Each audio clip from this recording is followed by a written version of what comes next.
Welcome to citizens pulse. నేను మీ రాజేష్.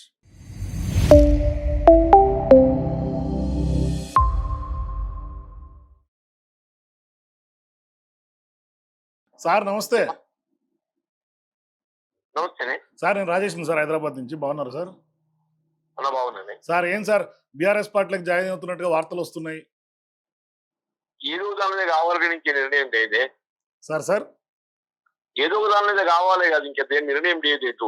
అవును sir, అవును. కథ కేటీఆర్ గారు 7వ తారీఖు వస్తారన్నట్టుగా సమాచారం అంతోంది. ఏడికి వస్తుందో మీ దగ్గరకు వచ్చి కలుస్తారు అనే విషయం బయటకు వస్తుంది. లేదండి, అబ్రాడ్ ఉన్నాడు కదండి. అవునవును, అంటే 7వ తారీఖు వస్తారు, 13వ తారీఖు మీరు జాయిన్ అవుతారు అనేది తెలియదు నాకు. ఇంకా ఇది బాగుంది అసలు ఆయన అబ్రాడ్ ఉన్నాడు, తెలియదు అన్న. సార్ సార్ అంటే మీరైతే బీఆర్ఎస్ బీజేపీ రెండు ఆప్షన్స్ లో ఏ ఆప్షన్స్ కి మీరు సుముఖంగా ఉందా సార్? మీ ప్రజలు ఏం చెప్తున్నారు? మీతో చెప్తాను. అదే అదే అంటే ప్రజలు ఏం చెప్తున్నారు సార్? మీ ప్రజలు ఏది అధికారానికి వస్తే ఆ పార్టీలో పోవాలంటారు. అవును సార్, అవును అవును. వచ్చే అవకాశాలు దేని మీరు కూడా ఆ పార్టీలో పోవాలంటారు. అవును సార్, అవును. కానీ ఇవాళ ప్రజల కోసం ఇవాళ కొట్లాడుతున్నటువంటి పార్టీగా ప్రతిపక్ష పార్టీలకు వెళ్ళే అవకాశం ఉంటుందా సార్ ఏమన్నా?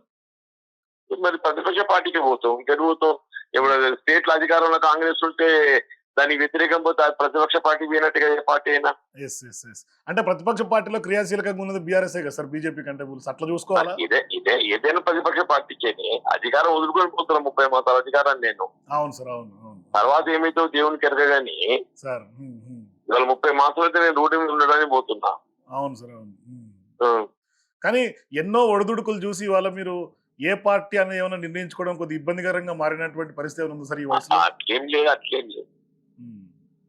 సరే సార్, చూద్దాం sir. All the best sir. మీరు ఏ పార్టీకి వెళ్ళినా కూడా. కానీ బీఆర్ఎస్ అనేది ప్రచారం జరుగుతుంది, మీరైతే ఇంకా చెప్పట్లేదు.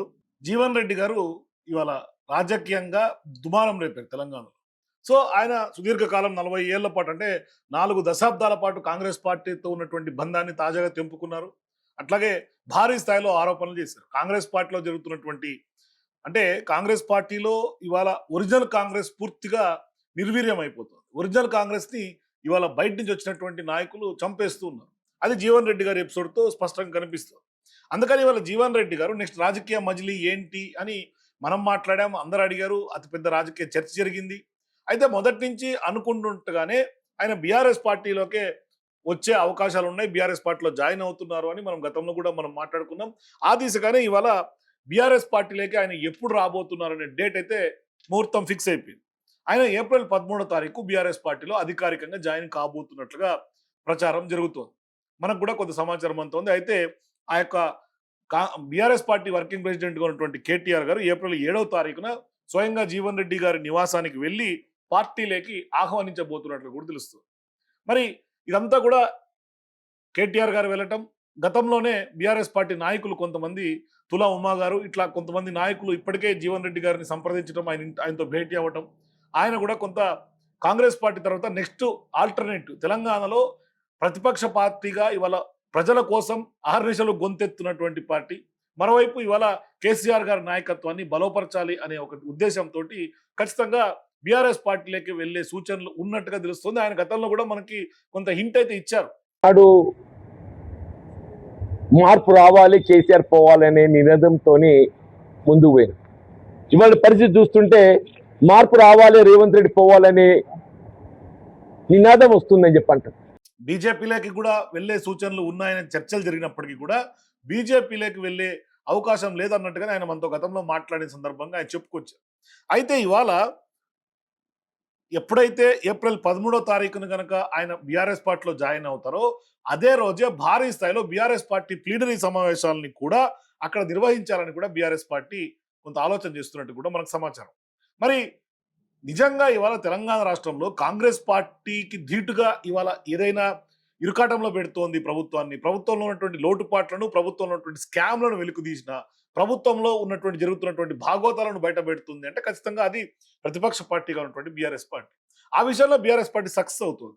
అయితే బీఆర్ఎస్ పార్టీ ఇప్పటికే ప్రజల సంక్షేమం కోసం, అంటే ప్రజలు ఎక్కడైతే ఇబ్బంది పడుతున్నారో, ఈ ప్రభుత్వం ఏ ప్రజలనైతే, ఏ యొక్క సెగ్మెంట్ ప్రజలనైతే ఇబ్బంది పెడుతుందో ఆ ప్రజల యొక్క గొంతుకగా ఇవాళ బీఆర్ఎస్ పార్టీ నిలబడుతుంది. ఇది ఎవరు ఒప్పుకున్నా ఒప్పుకోకపోయినా తెలంగాణ రాష్ట్రంలో జరుగుతున్నటువంటి వాస్తవం.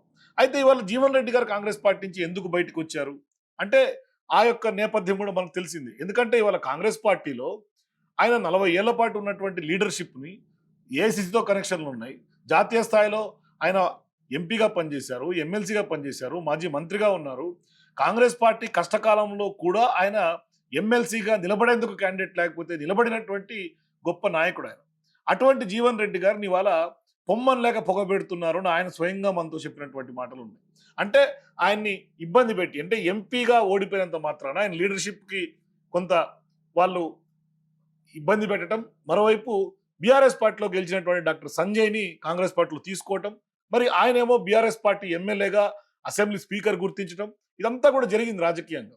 కానీ ఇవాళ అరచేతిని అడ్డుపెట్టి సూర్యుడిని ఆపలేరు అంటారు చూసారా? అట్లా జీవన్ రెడ్డి గారికి ఇవాళ ప్రజా బాహుళ్యంలో విపరీతమైనటువంటి ఆదరణ.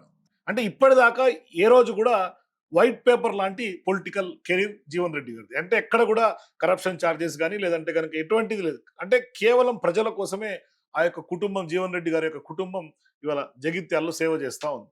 మరి ఇటువంటి జీవన్ రెడ్డి గారిని కూడా ఇవాళ కాంగ్రెస్ పార్టీలో నుంచి నిజంగా గెంటేశారని చెప్పుకోవాలి. అందుకనే ఇవాళ ఆయన ప్రతి అంశం కాంగ్రెస్ పార్టీలో జరిగినటువంటి ప్రతి అంశాన్ని కూడా క్షుణ్ణంగా ప్రశ్నించి మరీ బయటకొచ్చారు. ఎందుకంటే పోచారం శ్రీనివాసరెడ్డి గారి నుంచి మొదలుకుంటే ఆయన ఏం చేశారు? ఇవాళ ఆయనకి ఏంటి దక్కుతోంది? అట్లాగే వేమనరేందర్ రెడ్డి గారు ఎవరు? ఎందుకు ఆయనకు రాజ్యసభ టికెట్ ఇవ్వాల్సి వచ్చింది?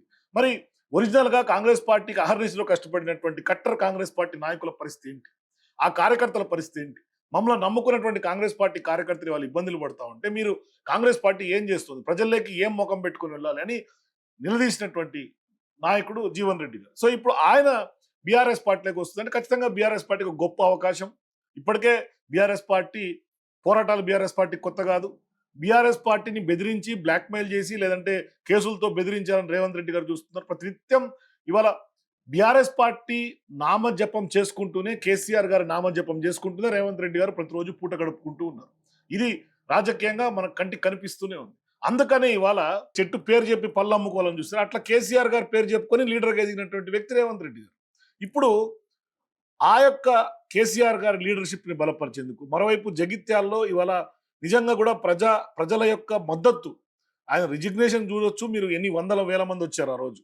అంటే ప్రజల మద్దతుతోటి ప్రజల ఆకాంక్షల మేరకు ప్రజల యొక్క అభిప్రాయాలు తీసుకొని బయటకు వచ్చినటువంటి జీవన్ రెడ్డి గారు ఇవాళ ప్రజల ఆకాంక్షల మేరకే బీఆర్ఎస్ పార్టీలో చేరుతున్నట్టుగా మనకు కనిపిస్తుంది. సో చూడాలి మరి జీవన్ రెడ్డి గారి రాజకీయ ప్రస్థానం బీఆర్ఎస్ పార్టీలో ఎంత వైభవోపేతంగా జరుగుతుంది, ఏ విధంగా కొనసాగుతుంది, ఎట్లా? ఎందుకంటే అనేక ఆటుపోట్లు ఎదుర్కొని వచ్చినటువంటి జీవన్ రెడ్డి గారు ఆయన వెళ్ళేటప్పుడు కూడా ఆయన్ని కావాలనే మేము కాంగ్రెస్ పార్టీ బుజ్జగించింది అని చెప్పుకునేందుకే కొంతమంది లీడర్లను ఇంటికి పంపించి మరి మాట్లాడినటువంటి పరిస్థితి. కానీ హామీ ఇవ్వల. అంటే ఆయన వెళ్ళిపోయాడంటే ఆయనే వెళ్ళిపోయాడు, మేము పంపలేదని చెప్పుకునే ఒక కార్యాచరణకి కాంగ్రెస్ పార్టీ తెరలేపింది.